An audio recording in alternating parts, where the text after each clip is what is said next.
सोराबकोट से मुल्हेका main super highway पर सैकड़ों की तादाद में मौजूद डंपर्स, ट्रेनर्स, ट्रक्स, बिल्डोजर और कैटरपिलर्स के खड़े होने की वजह से इस इलाके के मकीनों, खासतौर पर पायनियर होम्स के रिहायशी शदीद मुश्किलात का शिकार है।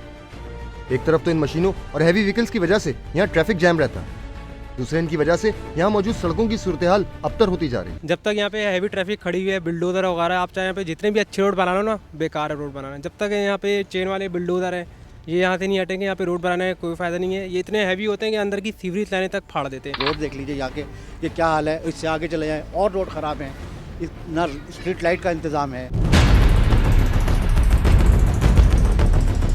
दूसरी तरफ हैवी मशीनरी के मालकान के अपने मसाइल हैं। रेंजर्स वाले और पुलिस वाले भी आके इधर तंग करते, बोलते पीछे कर दो, हटा दो गाड़ी यहाँ से। हम लोग अभी मजबूर होकर रोड पे खड़ा कर दिया। रोड ब्लॉक किया हुआ है, एक साइड और दूसरा साइड हम लोगों ने ब्लॉक किया हुआ है। सबसे बड़ा मसला ये कि भाई हमारे लिए ट्रांसपोर्ट के लिए एक ऐसी जगह दी जाए कि जिस पे हम अपने भाई रोज़गार भी कर सके, वहाँ पे हमारे लिए सारी चीज़ें आसाइश हों, क्योंकि यहाँ पे रोड के ना होने की वजह से सीवरेज का निज़ाम बिल्कुल तबाह है। दूसरी तरफ इलाके के मकीन और मशीनरी के मालकान के दरमियान फरवरी 2007 में एक मुआहदा हुआ है, जिसकी रूह से हैवी मशीनरी रिहायशी इलाके में पार्क नहीं की जाएगी। इस मुआहदे की खिलाफ वर्जी की सूरत में इलाका SHO और TPO को मुनासिब कार्रवाई करने का हक हासिल होगा, जिस पर दोनों फरीकैन उनसे ताउन करते हैं। जगह ना होने की वजह से भाई हमने इंक्रीमेंट किया। अब यहाँ पे लोगों के लिए भी यही तकलीफ है कि भाई वो जगह नहीं है उनके पास कि भाई अपनी मशीनरी को किसी और जगह शिफ्ट कर दें। लेकिन इस मुआहदे पर इब्तिदा ही से अमल दरामद नहीं हुआ और मसला आज तक जूं का तूं मौजूद है। हमारा एक मुआहदा हुआ था कि वो मशीनरी को सड़क के ऊपर नहीं लेके आएंगे और उसकी बाकायदा TPO के ऑफिस में हमारे पास वो नकूल है, वो मुआहदा वहाँ पर हुआ था, वो भी उसके वो बने थे, लेकिन आज तक उस मुआहदे पे अमल नहीं हुआ। इसी सिलसिले को टीम मेनकाब ने रवां साल जनवरी में ऑन ईयर किया था। ऑन ईयर होने के बाद सिटी गवर्नमेंट और मुताल्लिका इदारों तक इस प्रोग्राम की बाकायदा CD भी पहुँचाई गई, लेकिन ताहाल कोई कार्रवाई नहीं की गई। इस सिलसिले में टीम मेनकाब ने एक बार फिर वहाँ के रिहायशियों से रब्ता किया। हम अहलियान Gulistan Zarrin, cooperative housing society, Yunus Bangalore, pioneer home के रहने वालों की तरफ से मुखातिब हैं, सिटी गवर्नमेंट से ख़ास तौर पर। ये यहाँ के मसले मसाइल आपने हमने पिछली मरतबा एक प्रोग्राम रिकॉर्ड कराया था, बहुत सारी चीज़ें दिखाई गई थी कि ये सीवरेज का निज़ाम ख़राब है, रोड ख़राब हैं, सारे रोड टूटे हुए हैं, इस कदर परेशानी है जिसकी कोई इंतहा नहीं। फिर ये हैवी मशीनरी माशाल्लाह, ये डबल रोड है, आपने देखा होगा कि ये 2 रोड चल रहे हैं। एक रोड बिल्कुल मशीनरी से वो बेकार हो चुका है और दूसरा जो बचा है वो भी नाकाबिल इस्तेमाल है, जो कि यहाँ से गुज़रती हैं, गाड़ियाँ हैं, स्कूल की वैनें गुज़रती हैं, मुलाजमों की गाड़ियाँ आती हैं, वो इंतहाई ख़राब हालत का वो एक रोड भी रह गया है जो कि इस्तेमाल के बिल्कुल भी काबिल नहीं है। फिर हमारी ये गुलिस्तान ज़र्रीन का जो ये पूरा प्लॉट है, पूरे ये मकान बने हुए हैं, इसकी आगे हमारी फ्लैट साइड है। इस फ्लैट साइड पर भी ये हैवी मशीनरी आहिस्ता आहिस्ता वो उसमें घुस गई है और खड़ी हो गई है कि अब वो हम फ्लैट भी नहीं वहाँ बना सकते। इसका हम ये रिमाइंडर के तौर पर आज हम दोबारा बात कर रहे हैं। इससे पहले पूरा प्रोग्राम ITV के तवस्सुस से पेश किया गया है। सिटी नाज़िम जनाब मुस्तफ़ा कमाल भाई साहब से ये अपील की गई थी कि खुदारा ख़ास तौर पर इस पर तवज्जो दें। यहाँ का सीवरेज का निज़ाम इतना ख़राब है कि बार बार गटर उबलते हैं, वो टूटते हैं, ख़ास तौर पर वो हैवी मशीनरी की वजह से, और कोई वजह नहीं है।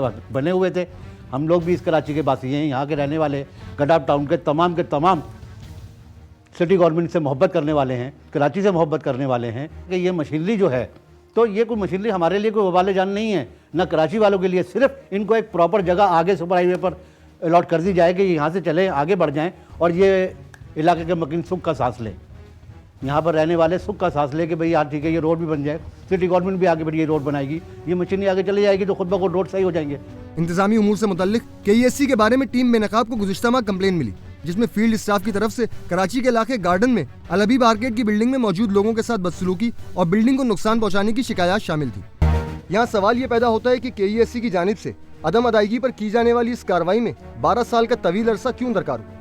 12 साल तक एक डिफॉल्टर का KESC को अंधेरे में रखना नामुमकिन बात है। 12 साल से ये परेशान है कि मकान मालिक ने वादा इन लोगों से किया था कि मीटर देंगे, और जब मुझे रिहाइश मिली, जब मकान मालिक ने खुद मुझे कहा था कि भाई है ना, आपको मीटर भी 6 महीने में मिल जाएगा, आपकी लिफ्ट भी हो जाएगी, 6 महीने तक आप है हमें है ना सिर्फ फ्लैट का 1200 रुपये या 1000 रुपये बिल आपको अदा करना होगा। सबसे बड़ी बात ये है कि जब हम लोगों को केसी वाले आज बोल रहे हैं कि हम चोर हैं, तो 12 साल से केसी वाले कहाँ सोए थे? मगर हम लोग तो अभी जो दे रहे, रिसेंटली हम लोगों ने उनको 1200 तो पर मंथ इनको देते रहे। वो कहाँ जाते रहे, किससे दिए ये हमें नहीं पता। बहरहाल केसी का कोई बंदा ही होगा ना, जब इतने सालों से जो इनको पता है, हमारे बिल्डिंग का सबको पता है कि बिल्डिंग में मीटर नहीं है। जब इनको पता है तो ये लोग क्यों इनको छूट दी थी, इतनी पैसे इतने लेते रहे और क्यों बिजली हमें देते रहेंगे लोग। हम लोग एक फ्लैट वाले 1 लाख रुपए देने के लिए भी तैयार हो गए थे कि हम लोग देने के लिए तैयार हैं, हमें मीटर लगा दो। लेकिन इसके दूसरे दिन ही पता नहीं क्या हुआ कि केसी वाले पहुंच भी गए और जमीन से और इसी तरह तार खींच के निकल गए। इस पर मजीद सितम ये कि बिल्डिंग में घुसकर फील्ड स्टाफ ने न सिर्फ लोगों से बदसलूकी की, बल्कि जेर जमीन वायरिंग को भी जमीन खोद कर निकाला। आप ये देखें केसी को क्या हक पहुंचता है यहाँ से, ये देखें ये पूरी की पूरी बिल्डिंग खोद के यहाँ से पाइप टायर जमीन के अंदर जो टायर है वो सारे के सारे निकाल के। भाई अगर डिफॉल्टर बिल्डिंग के मकीन है या बिल्डिंग का मालिक है तो आप उसको गिरफ्तार क्यों नहीं कर रहे? वो साहिब हैसियत है, पैसे वाली पार्टी है, उसको क्यों नहीं गिरफ्तार? ये हम गरीबों के साथ ये जुल्म क्यों हो रहा है? फील्ड स्टाफ के इस जारहाना इकदाम के बारे में जब KESC के नुमाइंदे से पूछा गया तो उन्होंने कुछ यूँ वजाहत की। और इन मसाइल में जैसे ये मसला हुआ है और उसके अलावा भी कई ऐसे होते हैं, we take aggressive action. Payment करना जो है वो लाजिम है, लोगों को जो इस्तेमाल कर रहे हैं तो यू हैव टू पे फॉर इट। और आप जब पे नहीं कर रहे हैं, बिल नहीं पे कर रहे हैं करंट मंथ का भी, तो उस वक्त तो लोगों को आके पूछना चाहिए कि मैं क्यों बिल नहीं पे कर रहा बिल्डर साहब। अब ये बिल्डर बीच में है तो इसमें हमारा भी कोई कसूर नहीं है कि 100 आदमी वहाँ रह रहे हैं एंड दे नेवर चेक कि बिल्डर ने पे किया है। नहीं, क्योंकि मसला तो उनका है, जगह तो उनकी है, मिल्कियत तो उनकी है, और डेट जो है वो मिल्कियत के साथ होता है, शख्स के साथ नहीं होता। उस प्रेमिसेस के साथ वो डेट अटैच रहेगा and we have every right to take it. Now ये हार्श है, आई डोंट नो, ठीक है, इसमें हम ये हमारे पीपल हैव टू पे। मसले के हल के लिए टीम मेनकाब ने अल हबीब आर्केड के मालिकान से एक बार फिर रब्ता किया तो उनकी तरफ से KESC के लिए ये ऑफर सामने आई।